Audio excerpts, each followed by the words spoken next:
And we know the story. She's going to the well to get water for her household. Jesus is there and he's thirsty. He asks her for a drink, and the narrative unfolds from there.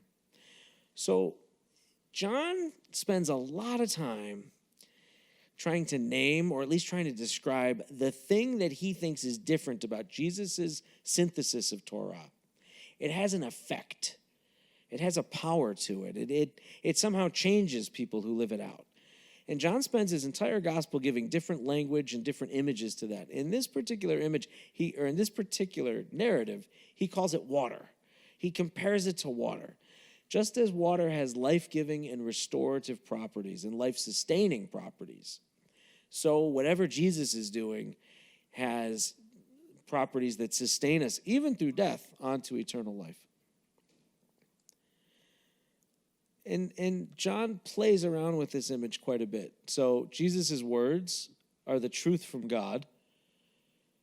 Jesus' words are those cheat codes that I mentioned before. If you're a video gamer, you know what that means. It's Jesus' words are life.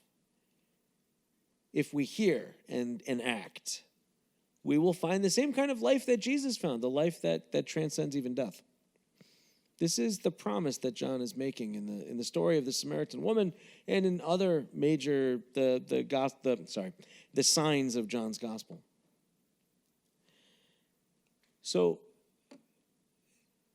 pay attention in each of the lines, or in each of the little discourses of the narrative, the way that Jesus' words, the way that Jesus' message is foregrounded, is framed as the transformative moment. I know that the Messiah is coming, the one called the Anointed. When he comes, he will tell us everything. Jesus said to her, "I am he, the one who is speaking with you." Jesus' word is everything. I want to pause here and just say something about knowledge in the ancient world. I think today when we think about knowledge, we think about an encyclopedia, or we think about Wikipedia, or we think about Google. That somehow knowledge is something that it's a mass of data. It's a mass of information. And that's, and this is our pursuit of knowledge is often the pursuit of more information. In the ancient world, although that was understood and respected, there was a different aspect to it that I think is at work in John's gospel. And that is, knowledge had a starting point. That all things at one point had come together, were one.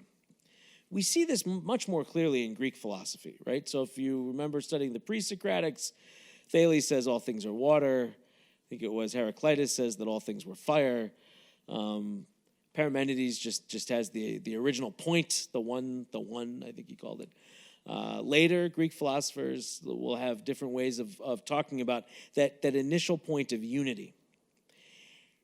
I'm fairly certain that in the first century, Jews would have thought something like that about knowledge, that there was one insight that would give you the key to everything else, and that divine wisdom was the path to this insight. Following divine wisdom, living out Torah, coming to understand the mind of God would lead you to this one insight. In John's gospel, that one insight is the word love. So I remember Stanley Merrow was a professor here. Stanley was a big believer that John was after, that unified knowledge, and that unified knowledge was one. And Stanley would say, in John's mind, the only thing the Father told Jesus was the word love. That's God's only self-description. That's God's only dream for humanity. That's God's only commandment. And so we're not looking for a massive verbiage when we're looking for, he will tell us everything. What John is going to show us is that one key insight that allows us to understand everything else. The key that fits into any lock. And so that's what's being discussed in this particular narrative.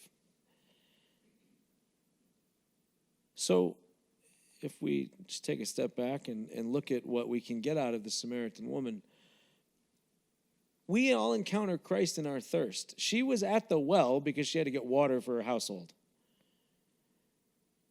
And likewise, we come to Christ with the things we need, with our thirst, with the dissatisfaction we might find from the everything that we receive elsewhere.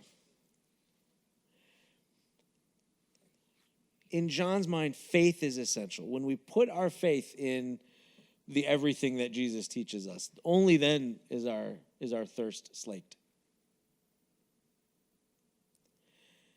And so that's the word and example that sustain us is that one thing that Jesus has to say. That one word, love, at least in John's mind, is the water.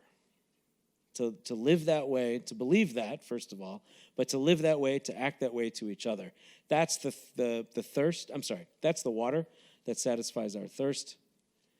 And that's also the water that's going to sustain our life even past death. And that's part of John's narrative, is the way that works out for Jesus.